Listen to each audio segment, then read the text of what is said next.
로마서 12장 1절과 2절의 말씀을 제가 읽어드리겠습니다. 그러므로 형제들아, 내가 하나님의 모든 자비하심으로 너희를 권하노니 너희 몸을 하나님이 기뻐하시는 거룩한 산 제물로 드리라.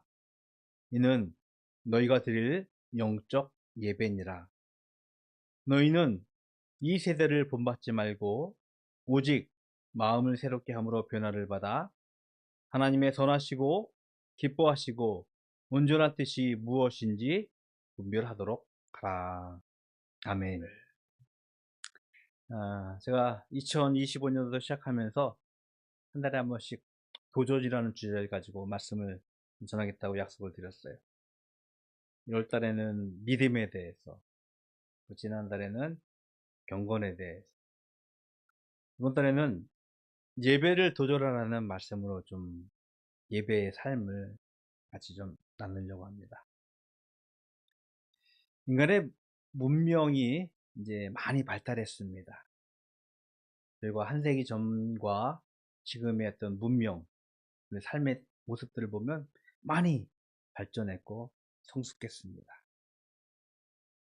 더불어 과학기술, 정말로 상상을 초월할 정도로 발달했습니다. 눈부신 성과를 내고 있고요. 우리의 삶을 굉장히 편안하고 안정적으로 만들어내고 있는 눈부신 성과를 내고 있습니다. 그런데 우리의 현실의 삶은 어떤가 되돌아보면 그 어느 때보다도 깊은 혼돈의 늪에서 허우적거리고 있습니다. 더욱 안타까운 것은 하나님 없이 살고자 했던 인간의 민낯, 인간의 자만, 교만이 더 이상 감춰지지 않고 거리낌 없이 드러나면서 하나님의 사랑과 공의는 온데간데 없는 듯한 삶을 살아가고 있어요. 자칭 하나님의 종이라 하고 있는 무리들이 있습니다. 교회의 이름을 빌어서 탈의 사역을 채우고, 그러한 추세가 비단 우리나라뿐만 아니라 먼 바다 건너 있는 나라 혹은 세계적 지도자들이 그런 모습을 가지고 인간의 민낯으로 정치를 하고 있지 않나라는 생각을 조심스럽게 하게 되어집니다. 강단에서 말씀을 전하면서요, 또 교우들을 찾고 섬기면서 가만히 되돌아보면은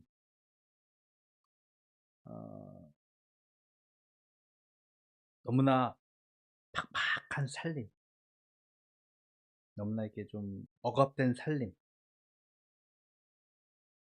그것을 걱정하고 그것을 위로했던 기억들이 참 많습니다. 분명히 살림은 넉넉해지고 나아지고 있지만 그것 때문에 안정하고 평화스럽다라고 감사하고 위로를 얻었던 그런 기억보다는 힘드시죠, 고달프시죠, 어려우시죠 가면서 위로를 전했던 기억이 더 많습니다.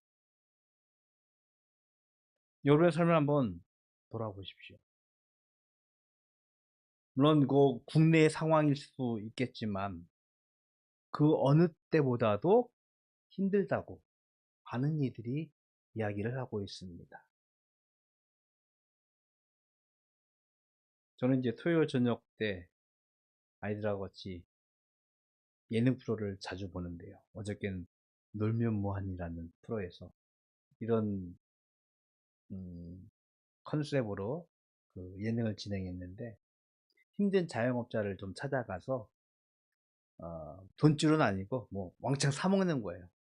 지인들을 다 불러서 첫 번째 집은 떡볶이집을 가서, 일 앞에 있는 떡볶이집 가서 너무 장사가 안 되니까 떡볶이 사람들을 막 불러 모아서 사 먹는 거예요. 두 번째 집은 갈비집을 가서 아는 사람 모르는 사람 다 불러가지고서 사서 먹이는 그런 프로였어요. 자영업자 숫자들이 급격하게 줄고 있다고 합니다. 너무나 힘들기 때문이죠. 실제로 거리에 나가보면요, 사람들이 많이 줄었어요. 물론 산업의 형태가 바뀌고 있기 때문에 그럴 수 있겠지만, 나라 시국 또 경제적인 여건들이 참 힘들어지기 때문에 우리가 사회가 직면한 위기를 우리는 같이 공감하고 있습니다. 힘들고 고된 삶의 여정을 지나는 동안 성경이 하나님께서 우리에게 주시는 가장 큰 위로가 있다면 그것은 하나님이 우리와 함께 하신다는 말씀입니다.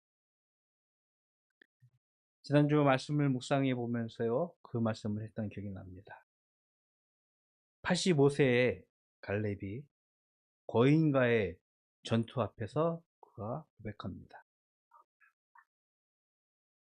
블레셋의 거인 장수 골리앗 앞에 선 어린 양치기 소년 다윗이 고백합니다.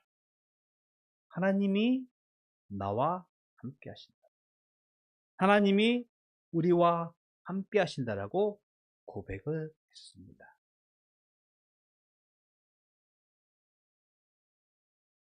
감당할 수 없을 만한 버거운 환경 앞에서, 내가 참을 것을 넘어설 수 없는 큰 장애물 앞에서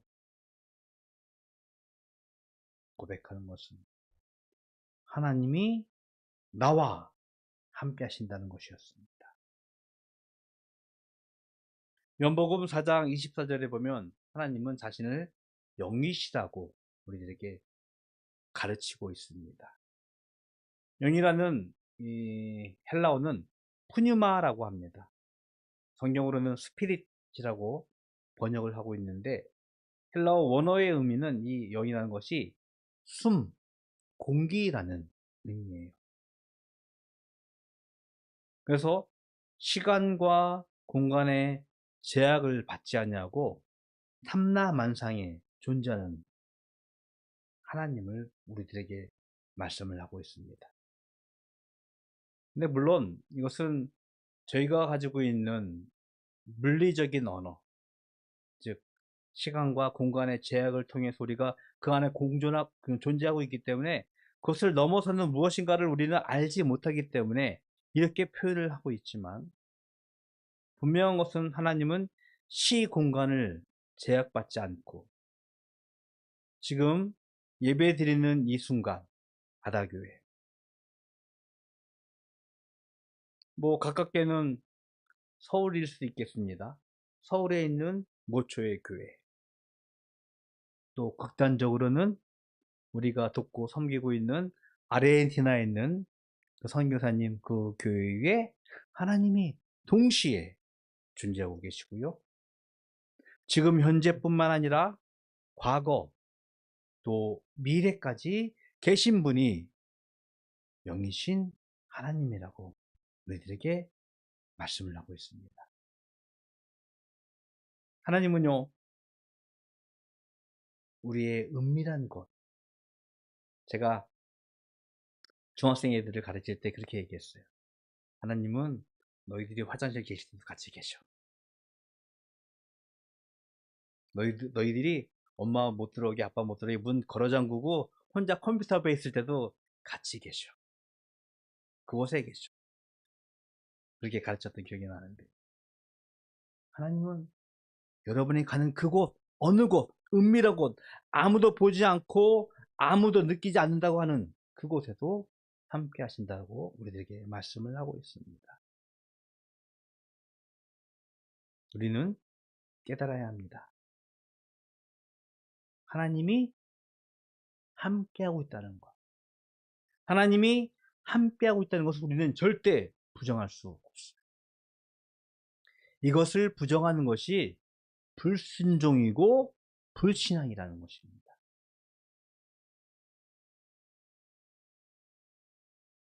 하나님과 함께하고 있다는 것을 인정하고 고백하는 가장 좋은 방법, 그리고 하나님이 이것을 우리에게 기대하시는 것은요, 예배입니다.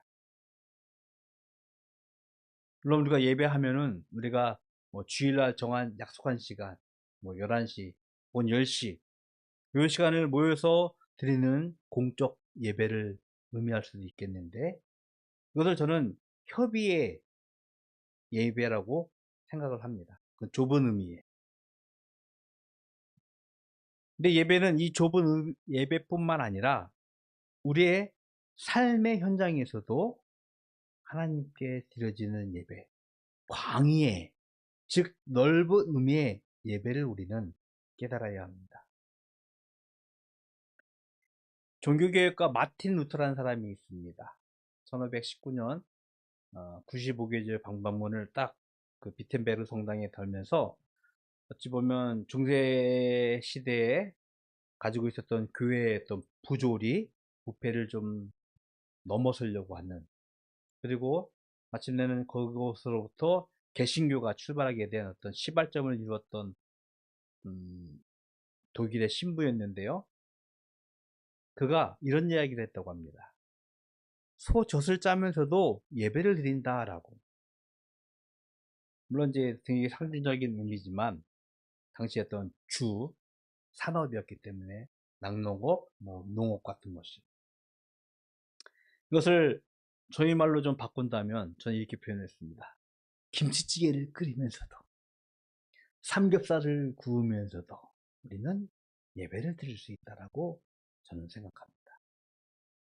즉, 우리에게 약속한 시간, 공적인 예배 시간 플러스 더불어서 여러분의 삶의 현장에서, 학교에서, 직장에서, 또 여러분 가정에서 여러분이 하나님과 함께 한다는 예배를 드리는 것, 이것이 성경에서 말씀하고 있는 우리의 영과 진리로 드리는 예배라 할 수 있을 것입니다. 사도 바울은 우리의 영적 예배를 드리면서 우리에게 요구하는 것이 있어요. 너희 몸을 하나님이 기뻐하시는 산 제물로 드리라. 구약에 제사제도가 있습니다. 제사제도는 하나님께 일정한 시간마다 나가서 제물을 드리면서 하나님께 제사를 드리면서 나의 죄 사함이 필요하다면 죄 사함을, 하나님께 소원이 필요하다면 소원을 드리기 위해서 다양한 제물로 하나님께 예배를 드렸습니다. 이 제사 가운데서 크게 두 가지의 목적이 있는데, 그것은 먼저 하나님과의 화평입니다. 안타깝게 인간은 죄로 말미암아 하나님과 얼그러진 관계가 되어졌어요. 그것을 회복하고 더불어서 화평했던 순간, 그것을 기대하기 위해서 제사를 드렸고요. 또 하나는 그것의 원인인 죄사함을 요구하기 위해서 곡식 혹은 염소, 양, 소를 잡아서 제물로 드렸습니다. 근데 이 제물들은요, 한계가 있었습니다. 매번 드릴 때마다 드려줘야 됐고, 매번 하나님께 제사를 드릴 때마다 필요했습니다. 그러나 어린 양 대신 예수님께서 십자가의 죽음으로 단번에 그 제물이 드려진 참된 산 제물이 되었습니다. 예수님의 십자가의 죽음으로 우리는 죄사함을 받았고 하나님과 하나님과 화목하게 되었습니다. 즉, 예수님이 제물이 되어서 하나님께 드려진 제사를, 예배를 드림을 통하여서 우리는 모든 제사의 완성을 보게 되어진 것입니다. 그런 우리에게 말씀하는 것은 하나님이 기뻐하시는 거룩한 산 제물에 대해서 단순히 예배 형식, 예배의 어떤 모습으로만 드려지는 것이 아니라 여러분 자신이 이제는 하나님이 기뻐하시는 산 제물이 되어서 하나님께 예배를 드리라고 사도 바울이 권면을 하고 있는 것입니다. 그러면서 사도 바울은요, 우리가 하나님이 기뻐하는 거룩한 산 제물이 되기 위해서 세 가지를 말씀하고 있습니다. 첫 번째는요, 이 세대를 본받지 말라라고 우리들에게 말씀을 하고 있어요. 고대 그리스 벽화에, 동굴 벽화에 이런 낙서가 있었다고 합니다.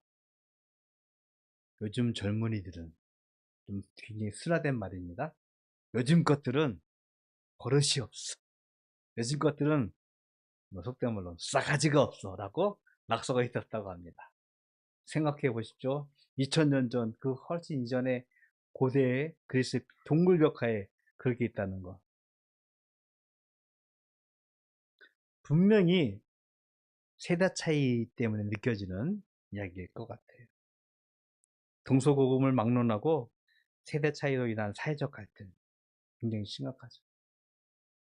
저희 가정에서도 느껴집니다. 이제 아마 박 기사님 가정에서도 곧 피부로 와닿을 것 같아요.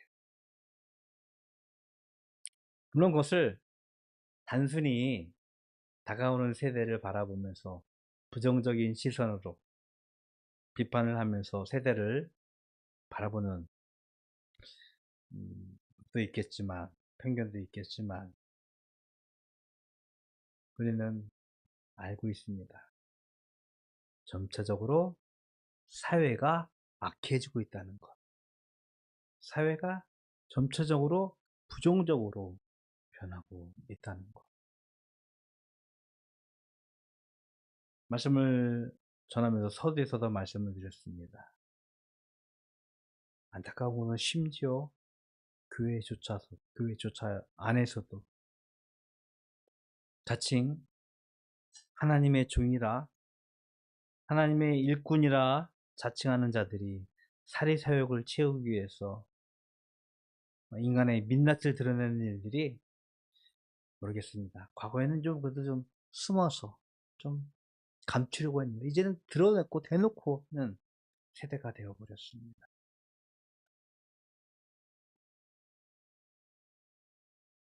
예수님이 2000년 전이었는데도요, 이렇게 말씀하십니다. 세대가 악하다고. 이 세대를 본받지 않는 것, 세대를 거슬러 살아가는 우리들의 믿음, 이것이 우리가 이 세대를 본받지 않는 삶의 모습이라고 말씀을 하고 있습니다. 그리고 거룩한 산 제물은 마음을 새롭게 함으로 변화를 받아 새 사람이 되는 것입니다. 갈라디아에서 우리들이 분명히 말씀하고 있습니다. 저와 여러분이 그리스도 안에서 새로운 피조물이 되었다. 과거에는 죄의 종으로, 죄의 노예로 살고 있었는데 이제는 더 이상 죄의 얽매인 삶이 아니라 그리스도의 생명으로 살아가는 자유인이 되었습니다. 여러분, 여러분의 삶을 되돌아보십시오. 과거 얽매였던 여러분들의 죄의 모습, 죄성의 모습, 그리고 추락하고 타락하는 그 더러운 모습, 이제는 그것이 더 이상 여러분의 것이 아니라는 것을 깨달아야 합니다. 이제는 예수 그리스도의 생명으로 자유인이 되어서 새하늘과 새 땅에서 살아가는, 하나 말씀드릴게요. 신천지는 아닙니다. 새하늘과 새 땅에서 살아가는 새 사람이 되었습니다. 그것이 우리가 마음을 새롭게 함으로 변화를 받아 새 사람이 되는 것입니다. 더 이상 죄로부터, 더 이상 악으로부터 얽매이지 않는 자유인의 삶, 그것을 기억하십시오. 그리고 마지막으로 하나님의 영적 예배를 드리는 거룩한 산제물은 그의 선하시고 기뻐하시고 온전하신 뜻을 분별하고 행하는 것입니다. 몇 주에 말씀드렸는데, 지난주에 말씀드렸는데, 하나님이 여러분들에게 소명을 주셨어요. 하나님이 여러분을 부르시면서 하나님의 일을 여러분들에게 위임하셨습니다. 그 일을 기억하시고 그 일을 행해야 합니다. 단순히 도덕적인 선행이 아니에요. 남을 돕고 선한 일을 하고, 그거는 비단 우리뿐만 아니라 뭐 불교, 뭐 힌두교, 뭐 유교, 거기서도 다 해요. 이슬람에서 다 해요. 그런 선행이 아니에요.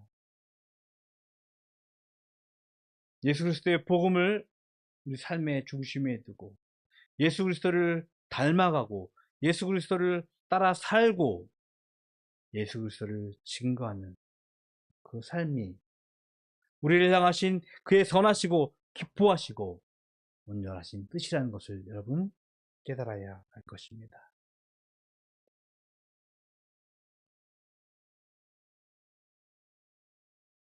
성경을 하나 말씀 읽어드리겠어요. 요한복음 4장 23절의 말씀입니다. 아버지께 참되게 예배하는 자들은 영과 진리로 예배할 때가 오나니 곧 이때라. 아버지께서는 자기에게 이렇게 예배하는 자들을 찾으시느니라.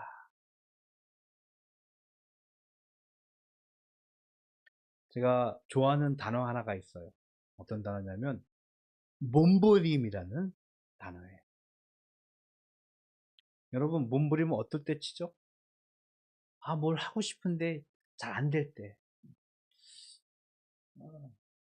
가끔 이제 재석이나 재현이를 보면서 그럴 때가 있는데, 뭔가 하고 싶은데 아빠가 말을 안 들어줄 때 막 이렇게 막 몸부림치면서 아빠 막 그럴 때 있어요.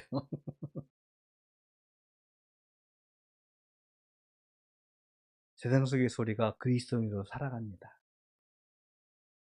그런데 마음처럼 안 되잖아요. 하나님이 분명히 말씀하시는 선과 의로움이 여기 있는 줄 아는데 너무나 세상이 악하기 때문에 우리를 그렇게 못 살게 하고 있어요.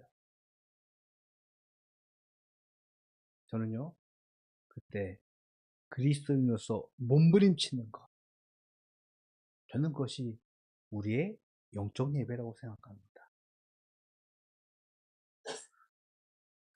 하나님이 기뻐하시고 선하신 거룩한 산제물이라고, 이것이 그리스도의 몸부림이라고 저는 생각합니다. 혼돈과 무질서 속에서 예수 그리스도를 여러분 삶의 중심을 두고 그분을 바라보고 그분을 닮아가고 그분의 복음을 증거하는 것. 안 되는 것 같지만 몸부림치면서 살아가는 것.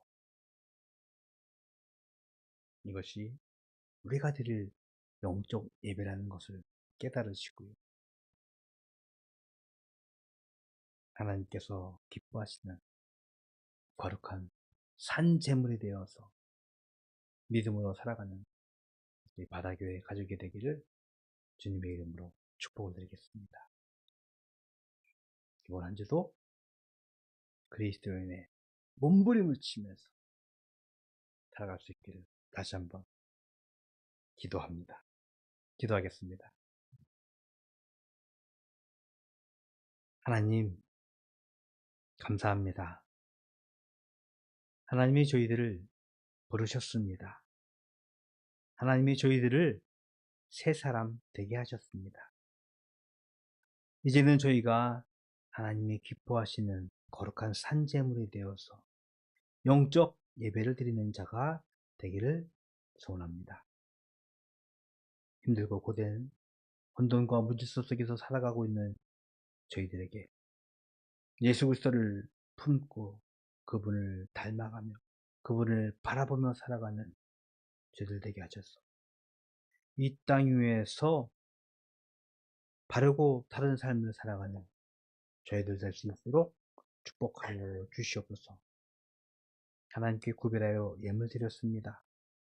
주일 제물로 소득의 10분의 1로 또 가진 것을 감사하며 기도의 손을 가지고 드려진 예물 하나님 기뻐 받으시옵시고 이 예물이 우리의 작은 몸부림으로 하나님께 드려질 수 있도록 축복하여 주시옵소서. 지금은 우리 구주 예수 그리스도의 은혜와 하나님 아버지의 그 크신 사랑하심과 성령님의 교통하심이 하나님의 기뻐하신 거룩한 산재물이 되어 영적 예배를 드리는 그리스도의 몸부림을 치는 삶을 살아가기로 작정하는 모든 성도들 머리 위에 영원토록 함께 있을지어다. 아멘.